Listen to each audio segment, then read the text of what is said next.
fijamente por siempre, baby. Por eso ven que... Buenas tardes a todos y a todas.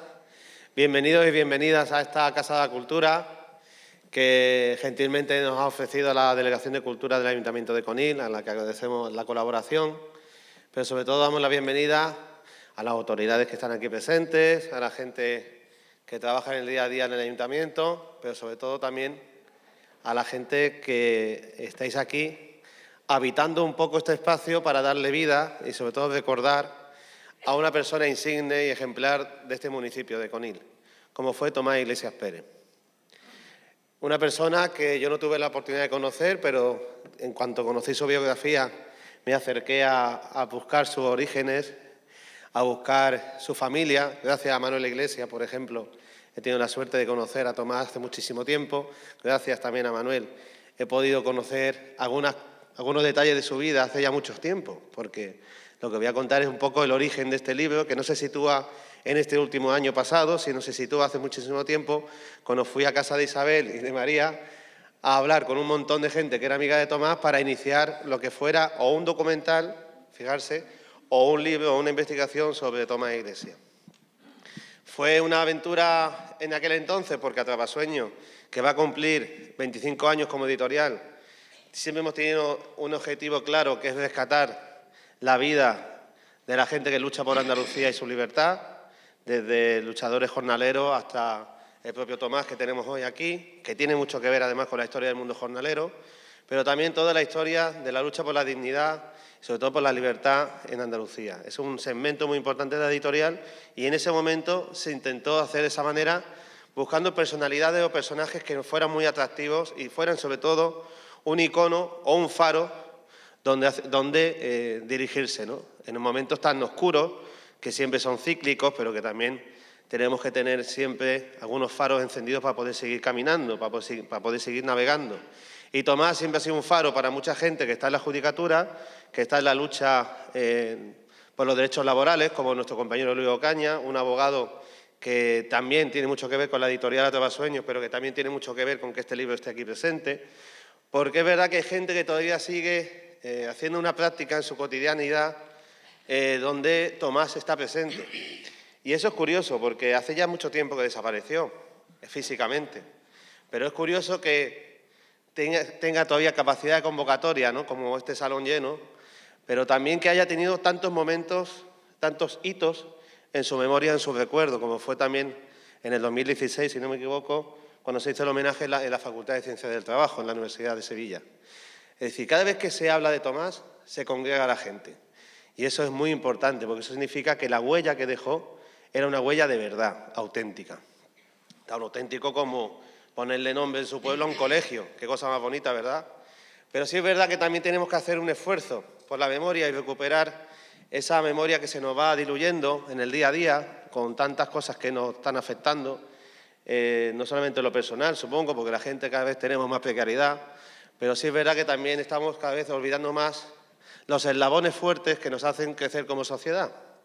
Y los nenes y las nenas de Conil pues tienen que saber quién es Tomás Iglesias, porque si van a un colegio que tiene ese nombre, lo tienen que saber. Entonces, este trabajo que ha hecho Antonio, y que voy a presentar un poco, pero sobre todo lo va a presentar María, que sabéis que es la hija de Tomás, uno de los dos hijos, este trabajo tiene una clara vocación didáctica, pedagógica, si me apuráis, en el sentido de abrir las ventanas, de abrir esas miradas, ¿no?, del trabajo que hizo Tomás en su vida. Entonces es muy completo. ¿Podría haber sido un libro más largo?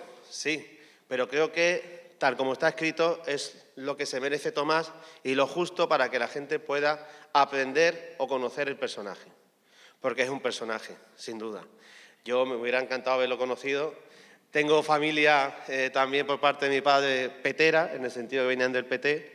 Son igual de cachondos todos. Yo creo que es una generación, bueno, menos Antonio, que es muy serio, pero es una generación bastante curiosa, ¿no? En el sentido de que eran gente muy jovencita, que montaron un pequeño partido, que tenían mucha teoría, eran chinos, no sabían si eran soviéticos algunos, se peleaban, en fin. Era una pugna en los años 70 bastante curiosa. Y yo creo que ese cachondeo que yo he vivido en mi casa, porque mi padre es de la línea, mi familia gaditana por parte de mi padre, pues imaginarse, del PT en la inmigración catalana y siendo de la línea. Así que yo he hecho con mucho cariño esta publicación, esta edición. Me he contaminado un poco de ese buen espíritu que la familia mantiene, porque lo ha dicho muchas veces María. Dice, mi padre es que era muy disfrutón. O sea, mi padre era un tío pues, hecho derecho para sus cosas. Es decir, no se perdía nunca un plazo de ninguna cosa que llevara entre manos. Discutía con quien hiciera falta para conseguir sus objetivos. Es decir, pero era un disfrutón. Sabía que había que disfrutar de la vida. Y con él era su espacio, quizás, de volver a esa infancia, a esos recuerdos y a esa vida tan mágica que se vive en este pueblo, evidentemente. Así que yo estoy muy orgulloso, como se dice últimamente demasiadas veces, muy orgulloso de ser partícipe de este libro y de que una editorial como Atrapasueños esté trayendo a Conil otra vez más, o un autor de Conil, y una publicación que tiene que ver con la vida de este pueblo. Así que felicidades también por lo que os toca. Yo estoy muy contento, vosotros tenéis que estar aún más, porque Antonio ha hecho un gran trabajo. En cierta manera lo ha hecho en poco tiempo, pero como es maestro, pues sabe cómo articularlo y manejarlo y lo ha hecho muy bien en los tiempos que se le ha pedido. Y yo creo que hemos hecho un trabajo también de alianza con María, hemos quedado, bueno, después lo de las fotos, ya seguramente hay algunas cuestiones que van a salir porque, claro, esto está vivo. Cuando sacas una publicación así, coge vida, ¿no? Entonces vais a ver y vais a decir, pues esta foto no es de tal sitio, o esta foto está mal. Bueno, pues por eso, todo eso es importante porque lo que vamos a hacer con este trabajo, además, es recuperar la desmemoria que algunos tenemos, me meto yo en ella, pero me refiero a que hay mucha gente que dice, este personaje tenía muy buena memoria. Tranquilo, que yo he hablado con ese personaje y no tiene tan buena memoria, que eso no hemos podido averiguar haciendo esta publicación. Así que nada, felicidades a los dos y muchas gracias, Antonio, por traernos la memoria de Tomás Iglesias.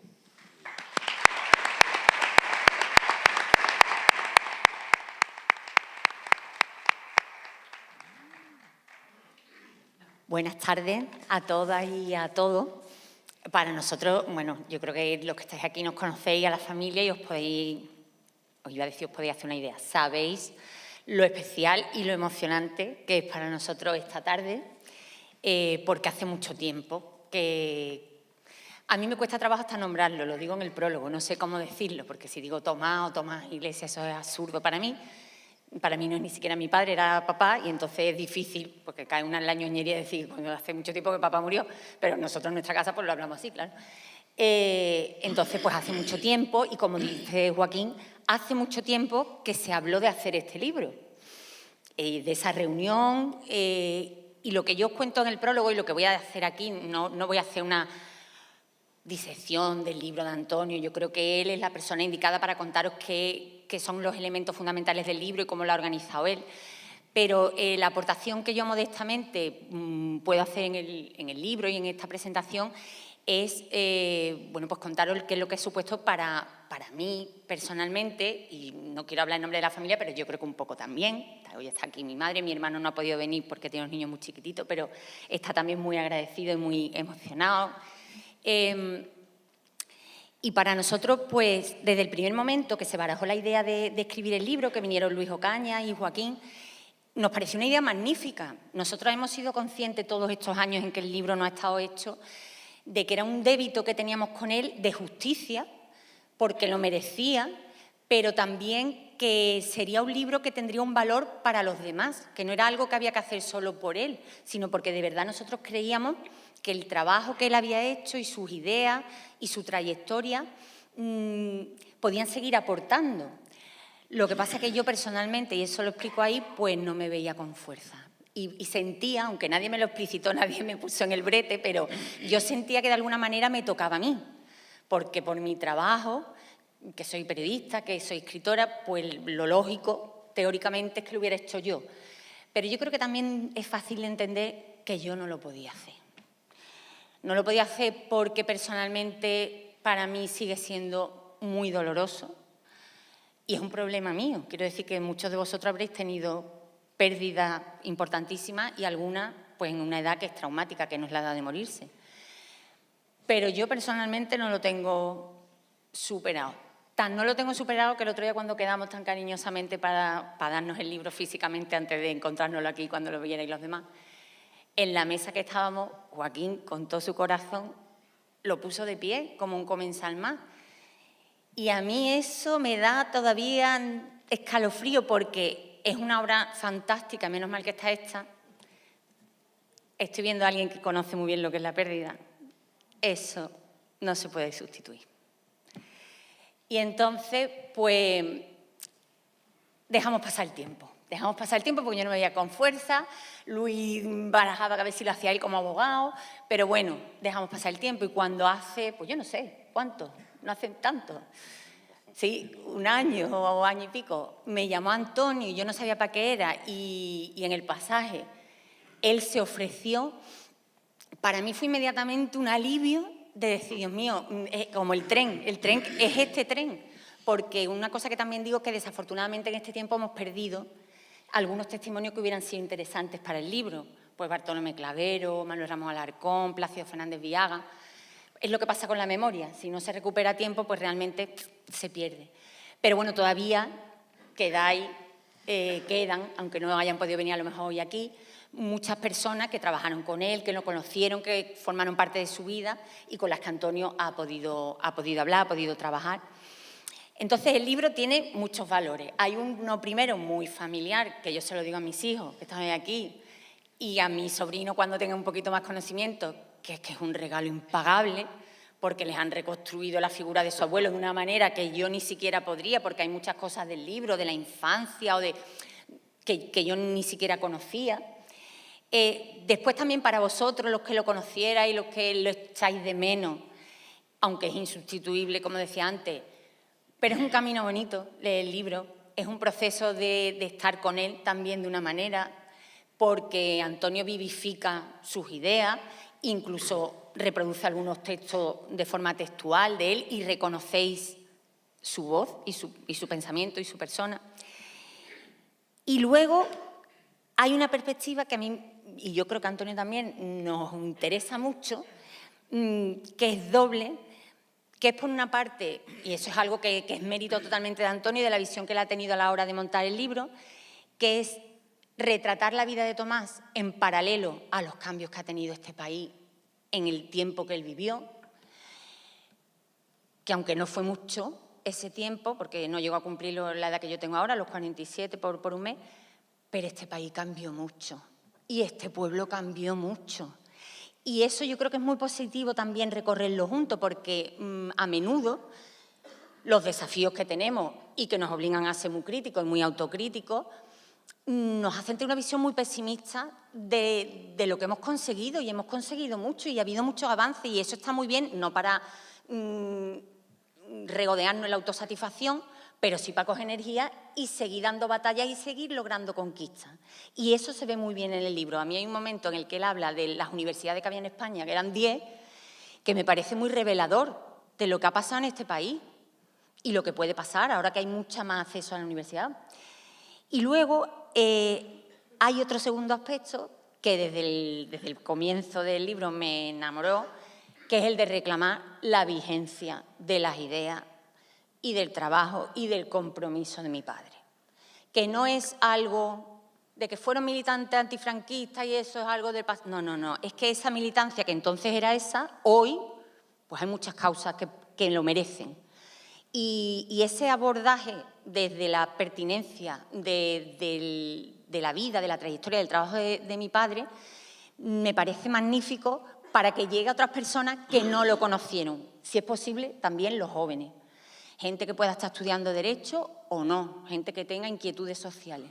Si conseguimos, los que estáis aquí, que lo conocisteis, todo, acercarlo en la medida de nuestras posibilidades a esas nuevas generaciones, yo creo que puede ser valioso para darles referentes y que sientan ese aliento transformador, no conformista, porque ese conformismo es algo que me preocupa mucho, que siento que está el derrotismo de todos los desastres que está, lo vemos en los medios donde yo trabajo, ¿no? Ahora mismo con lo de Israel y Palestina, la catástrofe climática, las masacres de los migrantes, el auge del fascismo. Llega un momento que dice, no, es que no quiero ver nada, es que no quiero saber nada, porque esto no tiene solución.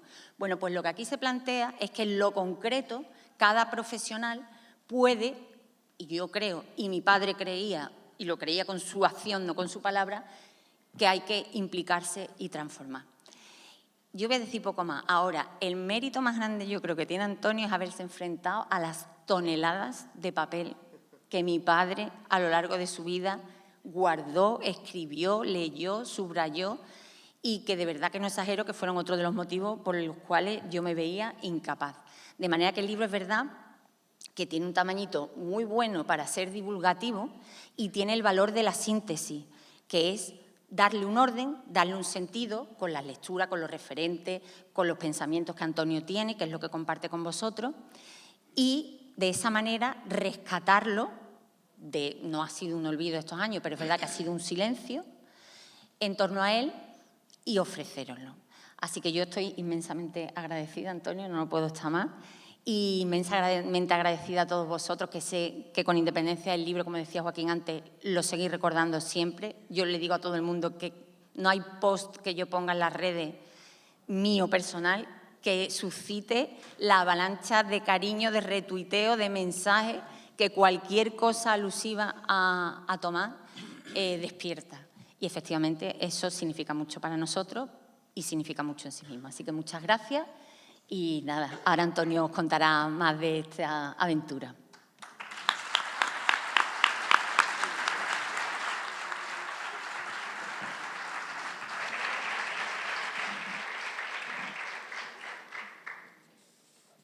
Buenas tardes a todos y a todos.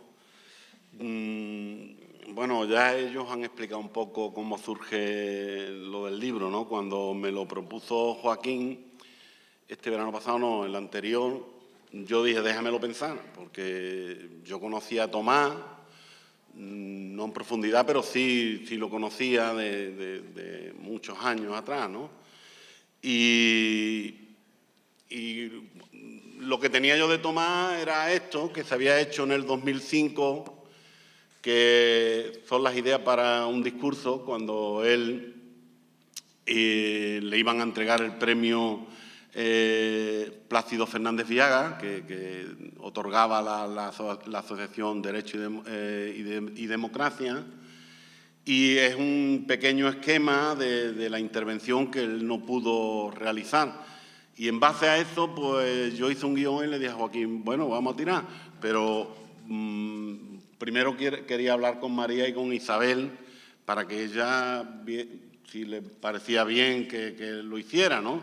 Entonces ellas me dieron el beneplácito, por decirlo de alguna manera, y entonces pues ya pues empecé un poco con el guión, que después lo fui cambiando, pues haciendo entrevistas a familiares, a compañeros de trabajo, a compañeros del partido, del PT, en fin, a compañeros que lo conocieron y tuvieron vivencias con él, tanto en lo profesional como en lo político, y después los escritos y las carpetas que me fueron dando, y yo he ido pues leyendo, y después en el contexto pues he tenido que buscar libros o algunos escritos para enmarcar la vida de Tomás dentro de un contexto, ¿no? El contexto de su vida, tanto en Conil como en la universidad, como en el seminario, como en todos lados, ¿no? Y al final, pues lo que hice fue una síntesis que es el producto de lo que está escrito, ¿no? Pero la pregunta que yo me hice, y yo hago una introducción en el libro que se llama El futuro no pasa de moda. ¿Por qué puse este título, El futuro no pasa de moda?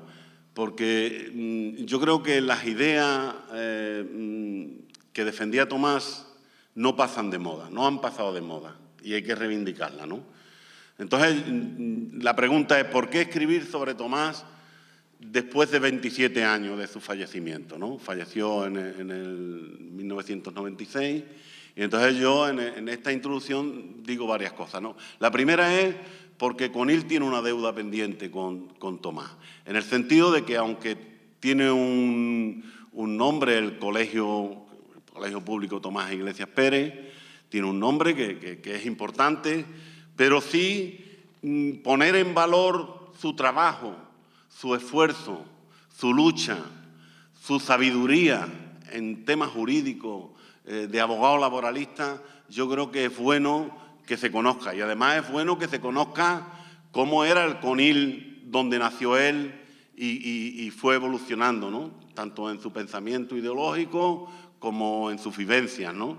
Y entonces es recuperar también la memoria histórica de Conil en esa circunstancia, en ese contexto, ¿no? Después, por otra razón, es porque vivimos en un mundo complejo, ¿no? Y muchas veces pensamos que los derechos que hemos conquistado no van a retroceder. Y vemos las orejitas al lobo y vemos cómo está la extrema derecha y cómo hay un retroceso en las conquistas democráticas.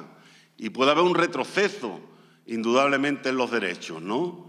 Y entonces es bueno poner en valor un ejemplo de una persona ilustre, desde mi punto de vista, y que luchó por las libertades, luchó por la democracia, y una vez que hubo la democracia, la transición, defendía las medidas democráticas y los derechos de los trabajadores como lo defendía Tomás, ¿no?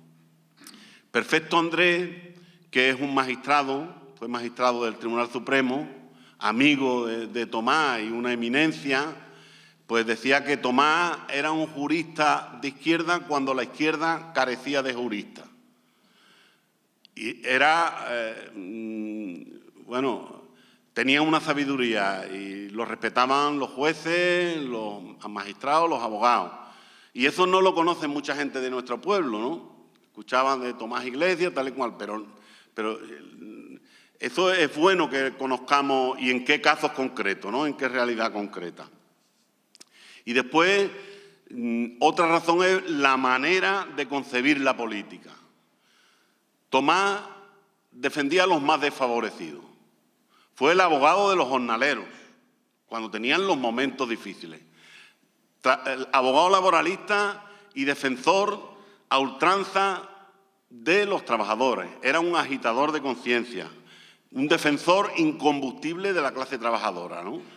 Luego, en el libro vienen muchos ejemplos. Yo tampoco me quiero parar porque si no se hace muy largo. Luego, si queréis, cuando yo termine, abrimos un diálogo y hay preguntas, pues contestaré. Y lo último, lo del futuro no pasa de moda, ¿no? Vivimos en una sociedad que parece que existe siempre un presente perpetuo. Parece que vivimos al día en todo, ¿no? Y no hay la relación dialéctica que hay entre pasado, presente y futuro, parece que se ha roto, ¿no? Y el pasado hace que estemos en el presente y miremos al futuro, ¿no? Tomás siempre luchó porque el futuro fuera mejor, el mejor vivir de la gente, decía él. Y en ese futuro yo creo que esas ideas tienen que defenderse, ¿no? Y por eso el futuro no pasa de moda, ¿no?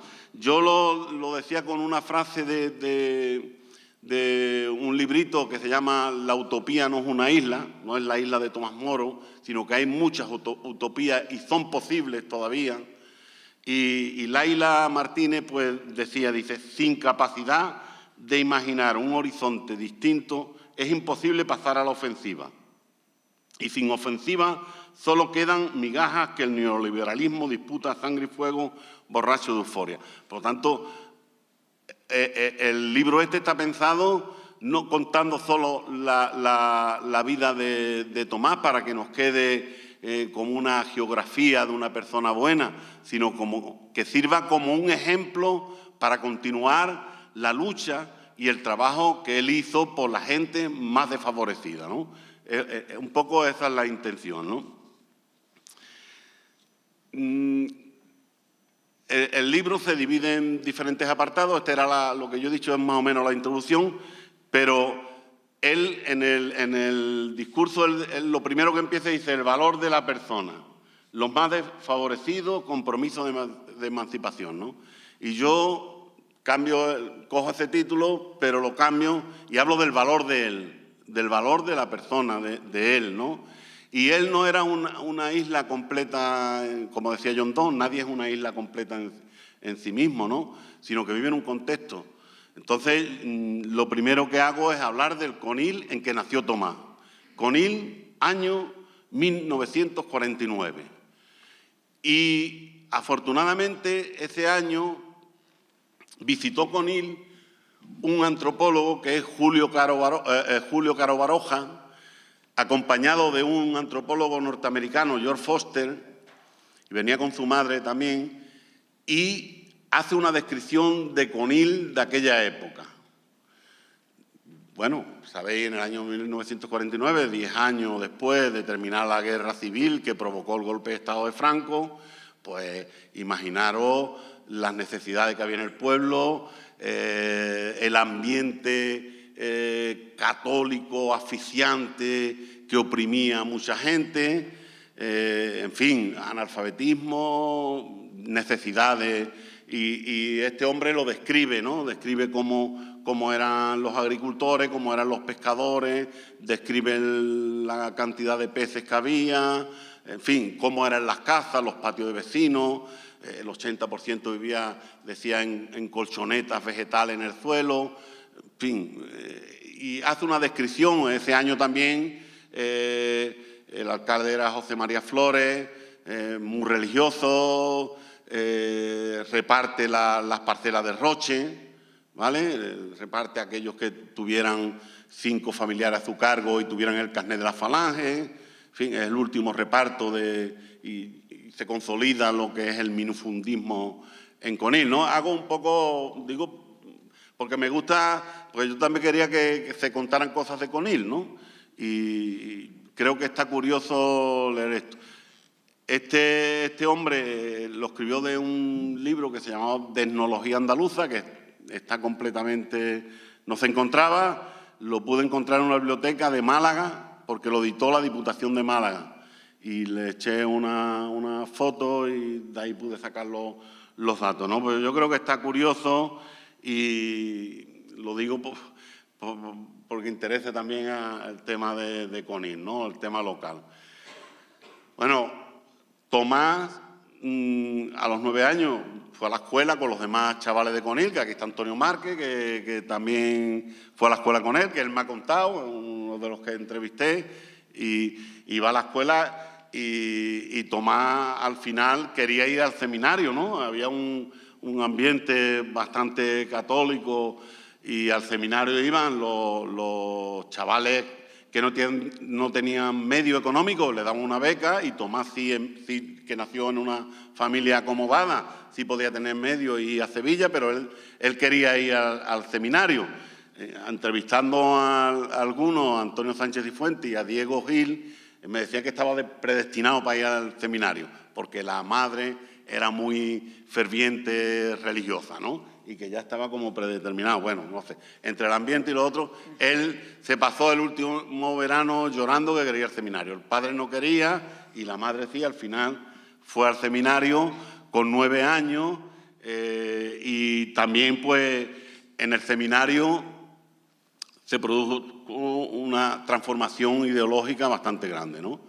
Y él en el discurso que dice, hay 2 maestros en mi vida, o bueno, 2 maestros que él quiere reconocer. Uno es Añovero, el Monseñor Añovero, que fue obispo de Cádiz, y otro, Plácido Fernández Villaga, que fue el presidente de la preautonomía andaluza, que también tenía una casa en Conil, Fernández Villaga, ¿no? Y él habla de Añovero, claro. Entonces yo digo, bueno, ¿y por qué Añovero influyó tanto en el de esto, no? Y entonces empecé a indagar e investigar, preguntando a la gente que había estado en el seminario, Antonio Muñoz, que también estaba aquí, que fue con él el día de San Miguel en septiembre del año 59 al seminario, y entonces, claro, Añovero, si alguno, bueno, supongo que alguno estará enterado, el Concilio Vaticano II fue una ruptura dentro de la Iglesia y hubo un afianzamiento de las ideas progresistas dentro de la Iglesia. De ahí salió después la teología de la liberación, que tuvo su fuerza en Sudamérica. Pero aquí, Añovero, en el seminario de Cádiz, pues cambió completamente las ideas tradicionales que había de enseñanza de los sacerdotes y fue una ruptura muy importante, ¿no? Añovero propició que hubiera curas obreros. En la provincia de Cádiz hubo por lo menos 30 curas obreros que trabajaban en los astilleros desde, bueno, algunos lo conocemos, desde Horacio Lara, Javier Fajardo, Alfonso Castro, que fue uno de los que influyeron en Tomás y lo conocía, la Juventud Obreras Católicas, y ahí hubo una transformación importante que yo explico en el libro. Hay una tesis doctoral que se llama De curas obreros, obreros curas, y cuenta Torre Farranco, que se llama cómo fue la transformación esta. Ahí hubo una apertura importante y Añovero en las epístolas hablaba de los problemas que tenía la clase trabajadora. Hizo un informe del campo andaluz que se llamó el informe Cejudo, de Juan Cejudo, que era un cura también, que también fue un cura obrero, y hablaba de Conil, del Palmar, de Roche, de todos los campos de aquí de Vejer, de Benalú, y supuso un escándalo en España, porque le atacaba a los terratenientes, en fin, denunciaba esto. Después Añovero, cuando ya fue a Bilbao otra vez, sabéis que lo quisieron echar de España y amenazó con excomulgar a Franco, ¿no? Ahí también, bueno, cuento un poco toda la historia de cómo Añovero transformó esto, ¿no? Creó una residencia de obreros, porque los obreros iban a trabajar a Cádiz en bicicleta.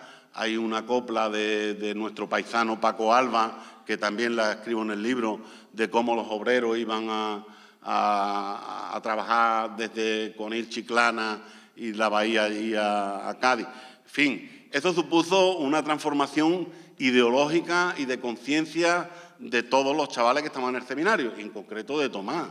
Hicieron una revista que se llamaba Presencia, y ahí participaba Tomás, Antonio también, y claro, estaban relacionados con los curas obreros, que el sector reaccionario de la Iglesia decía que había peces rojos en el agua bendita, ¿no? Y entonces, pues eso supuso, había una cosa que la Brigada Política Social le llamaba la Operación Moisés, y era todos los curas progresistas, pues que en aquella época pues estamos hablando en pleno franquismo, ¿eh?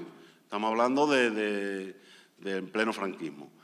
Y ahí, pues bueno, tomo una conciencia, pues evidentemente, de un marcado carácter progresista. Antes de ya decir soy sacerdote o no soy sacerdote, pues la teología la habían pasado a Salamanca porque estaba anticuada la de Cádiz. En fin, yo lo explico en el libro, voy un poco, tampoco os quiero aburrir mucho con el tema. Y entonces ellos deciden, el grupo de Tomás deciden no ser sacerdote. Le piden a Añovero un año como de excedencia para pensarlo, y Añovero dice que no le puede dar, que el que quiera ser sacerdote que sea, y el que no, que... Y entonces pues ya Tomás pues decide pues ir a Sevilla, ¿no? A Preu, y ya después pues Derecho, ¿no?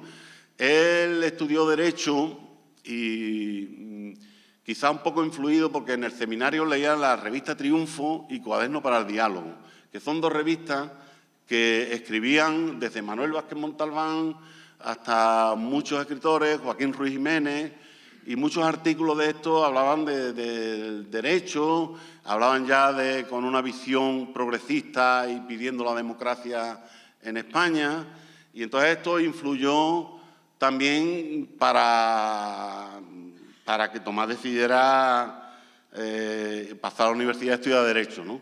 Bartolomé Clavero, en un artículo que escribió en la revista digital Pasos a la Izquierda, que se llama Tomás Iglesias, la forja de un jurista, él dice que Tomás eligió Derecho porque era un instrumento válido para la defensa de los más desfavorecidos, ¿no? Con las ideas que él tenía. Y bueno, él fue a la universidad y ya es otro apartado que cuento cómo va a la universidad, ¿no?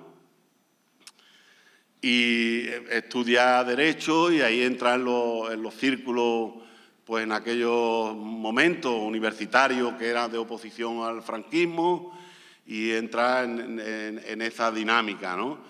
Yo cuento varias anécdotas, en fin. Él al final entra en el Partido Comunista de España Internacional, que era una escisión que hubo del PC, que al final se transforma en lo que es el Partido del Trabajo de España, ¿no? Él milita en los años de la universidad en el Partido del Trabajo.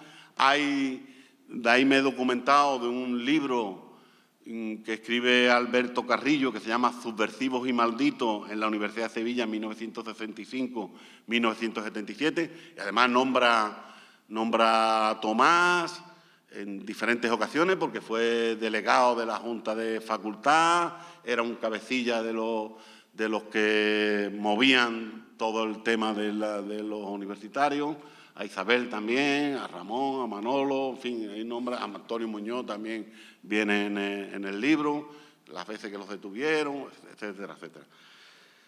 En fin, la militancia en aquella época en la universidad, pues era complicada, ¿no? Era complicada porque era clandestina y tenían que tener de esto. Él terminó de estudiar Derecho y la política... Él escribe aquí en las ideas, dice, que es un título que he puesto yo, ¿no? La política y sin embargo la quiero, ¿no? O sea que él tiene un reproche a la política ya en el año 96, a la decepción, pero dice, y sin embargo la quiero, ¿no? Él dice que es necesaria, inevitable y conveniente. O sea que la política o la haces tú o te la hacen. Entonces, la política es necesaria, la política en el sentido de solucionar los problemas que tiene la gente. No una política de aspirar a tener cargos por tenerlo, sino para cambiar y transformar la realidad, ¿no? Y es lo que él defendía. Él militó en el Partido del Trabajo, fue candidato al Senado por el Frente Democrático de Izquierda, a la Alcaldía de Sevilla, y él también escribía artículos, ¿no? Hay un libro que se llama Apostando a la democracia, editado, que era la tercera página del Correo de Andalucía, y él escribía ahí muchos artículos en fin, de todo tipo, pero fundamentalmente eran artículos pidiendo democracia, ¿no? Las libertades. Hablaba de la huelga, de la situación de los trabajadores, de España y Europa, en fin, hablaba de todo. De Conil también hay artículos que hablaban, ¿no? Hay un artículo que escribe, digo como anécdota de aquí del pueblo, ¿no? Sabéis que cuando la transición democrática, en los últimos años del franquismo, había dentro del sector franquista había quien no que se quería mover, los inmovilistas, ¿no? Que decía, esto hay que mantenerlo a rajatabla, el búnker, ¿no? Y había otros dentro del sector del franquismo que querían una reforma para mantener los de esto, pero una reforma. Y había gente había la mayoría de los partidos democráticos que querían una ruptura, ¿no? Querían cambiar el sistema y eso, ¿no? Y entonces él utilizando un símil de un partido de fútbol en Conil, en Los Fateles, cuando estaba el campo de fútbol allí, escribe un artículo que se llama Los futbolistas, ¿no? Y entonces él hace este símil como los chavales que estaban jugando y gente alrededor mirando. Y los que estaban jugando no querían que entraran los que estaban mirando. En fin, hace un símil para ver cómo las tres posiciones estas se estaban dando en aquella época en el país, ¿no? Además, lo hace con una ironía que muchos artículos pues, eran importantes, ¿no? Después tiene un apartado, porque lo he cogido de aquí, que pone que recelo frente al poder, pesimismo sobre la naturaleza humana. Y es un poco de filosofía política. Yo ahí me he metido también y he querido... Claro, ese recelo del poder, yo utilicé esta frase en el libro que escribí con Il, el esfuerzo colectivo. Una de las frases que puse al principio fue esta, porque yo creo que hay que tener recelo frente al poder. Y más la gente de izquierda o la gente que durante siempre ha estado oprimida, siempre ha tenido un recelo frente al poder.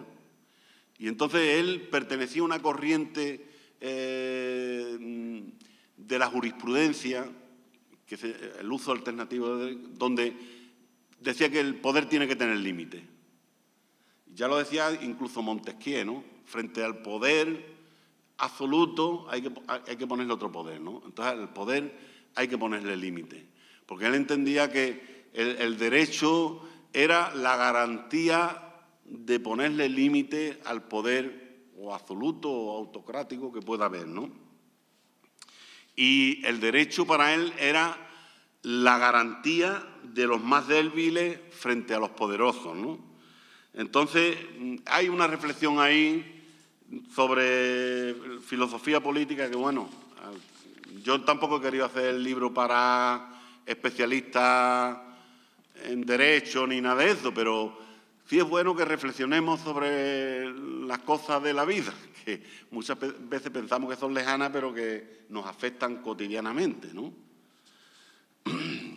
A ver, ¿por qué el título Izquierda y Derecho? Pues la verdad, y lo voy a leer. El título porque él cuando escribe esta idea para el discurso del premio,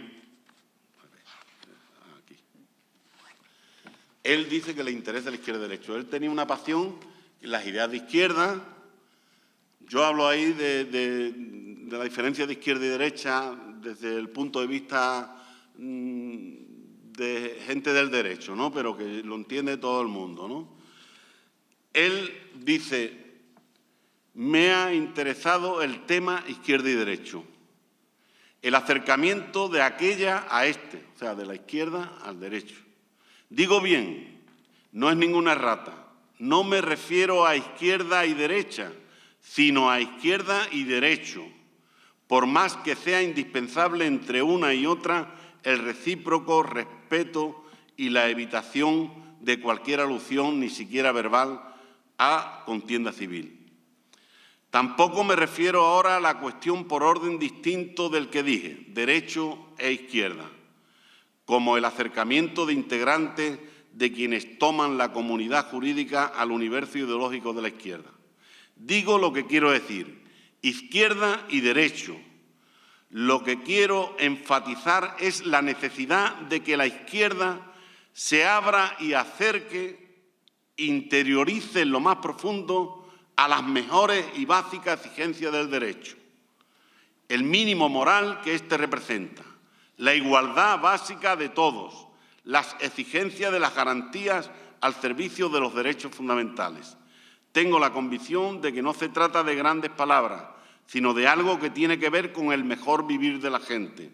La democracia y la legalidad han de reflejarse, por ejemplo, en una igualdad de oportunidades, en el terreno educativo, en la igualdad de concreciones objetivas a la hora de facilitar viviendas a quienes lo necesiten, o lo mismo aplicado al acceso a los puestos de trabajo del sector público.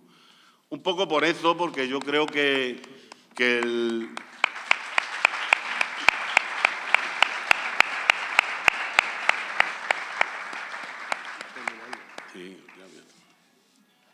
Bueno, que por eso se ha puesto el título. Después hay un apartado que es abogado y jurista y las aportaciones, ¿no?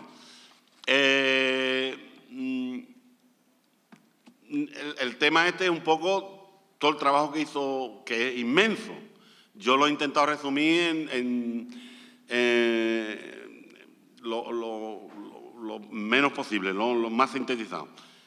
Él escribe en una ponencia de la Universidad Internacional Mendy Pelayo en Sevilla, le dicen que por qué no da una ponencia sobre el papel de los bufetes laboralistas en el franquismo y la transición política.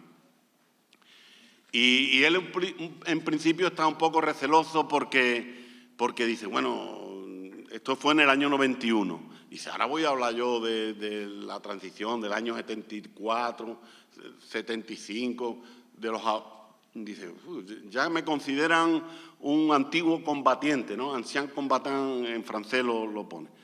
Un antiguo, como si fuera el pasado. Pero él recuerda una frase de Michel Bovell que dice, hablando de la Revolución Francesa, dice, es difícil acabar con una imagen que lleva consigo tal carga de esperanza. Y entonces él piensa que los bufetes fueron una esperanza en aquella época tan triste y tan reprimida del franquismo, sobre todo en los derechos laborales, ¿no?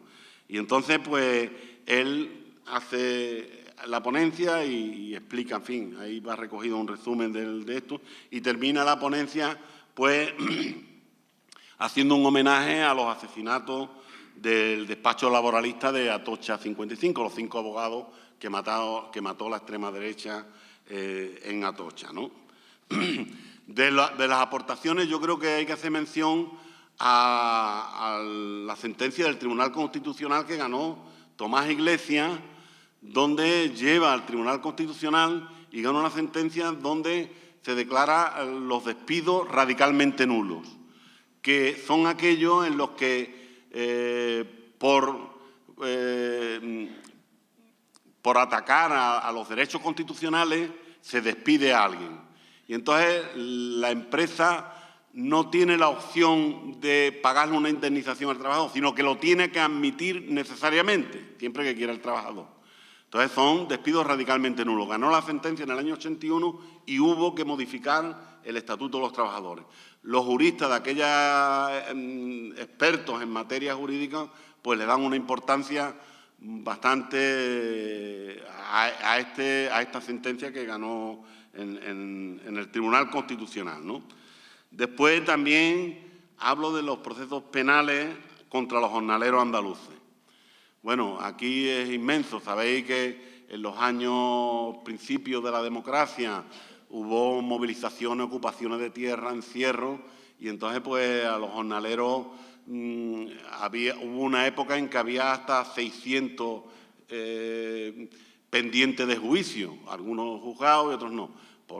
Y entonces el abogado que los defendía era Tomás, y Tomás lo defendía y además con argumentos jurídicos, y defendió a Diego Cañamero, a Paco Casero, a Gonzalo Sánchez, a todos los del Sindicato Obrero del Campo, pues en muchísimas ocasiones, ¿no? No me quiero parar mucho y, en fin, ahí lo podéis ver, ¿no? Talleres Faro en la Bahía de Cádiz también era un tema, el tema en televisión española y en Andalucía también hubo muchos casos que llevó. Y después también hay un apartado de los incumplimientos de la democracia, que él, en un libro que tenía pensamiento de escribir, él tenía un apartado que decía los incumplimientos de la democracia. Y habla de Jesús Dama, que fue el joven sevillano del PT también, que le dio una paliza a Fuerza Nueva, entre ellos los hermanos del Nido, por lo que los testigos que dijeron. Y este hombre, pues, sufrió un trastorno y al final terminó suicidándose, ¿no? Tomás llevó la acusación particular. En aquella fecha, pues, entre las conexiones que podría haber entre la extrema derecha, los juzgados, la familia que tampoco empujó, pues se quedó un poco en stand-by este juicio. Después el caso Lebrija, que es el caso de los dos chavales que un guardia civil mató en Trebujena de un tiro, y mató a uno y hirió a otro, y Tomás fue el la acusación particular, el abogado de la acusación particular. Después Tomás estaba en contra del GAL, escribió artículos en contra del terrorismo de Estado, del GAL, de la ley Corcuera también, que es la de la patada en la puerta. En mi casa tengo un azulejo de la Federación de Juristas Progresistas que me dio Tomás, diciendo en la Constitución protege cada rincón de esta casa, un poco contra la ley Corcuera. Y otro incumplimiento de la democracia que escribió, y aquí que María, la novela de ella es sobre el tema de la inmigración, él escribió un artículo que se llamaba Trentón y Tarifa. Trentón es una ciudad de Sicilia. Entonces él escribió un artículo y contaba de un libro de Leonardo Esasia, El último viaje, cómo engañan a unos sicilianos que quieren ir a Nueva York, quieren ir a América, y pagan el viaje y le dan unas pocas de vuelta por allí y al final los llevan a Trentón, que era el mismo pueblo donde habían salido, ¿no? Y entonces él lo compara con Tarifa, con los viajes de los subsaharianos y los marroquíes que vienen aquí, ¿no? Y critica el tema de la inmigración. Y estoy hablando, pues hace de esto pues un montón de años cuando escribió el artículo y vemos lo que ocurre diariamente aquí en esta zona, ¿no? Bueno, yo voy a terminar ya porque, bueno, al final termino con un epílogo sentimental, y que es un poco cómo yo conocí a Tomás, las veces que me relacioné con él. Me pongo un poquillo.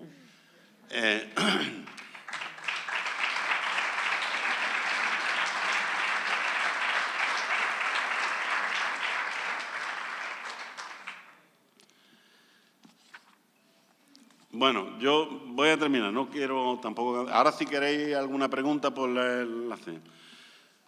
Yo termino al final diciendo, María Iglesias, en su novela Lazos de humo, dedica estas palabras a Tomás, mi padre, que amó la ficción y la realidad.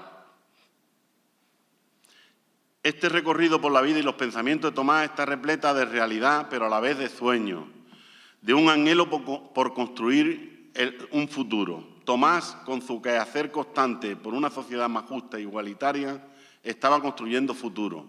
Laila Martínez afirma, sin nadie que crea que el futuro puede ser mejor, no se pueden articular las luchas que lo hagan posible. Tomás soñaba en otro futuro posible. Bueno, pues muchas gracias.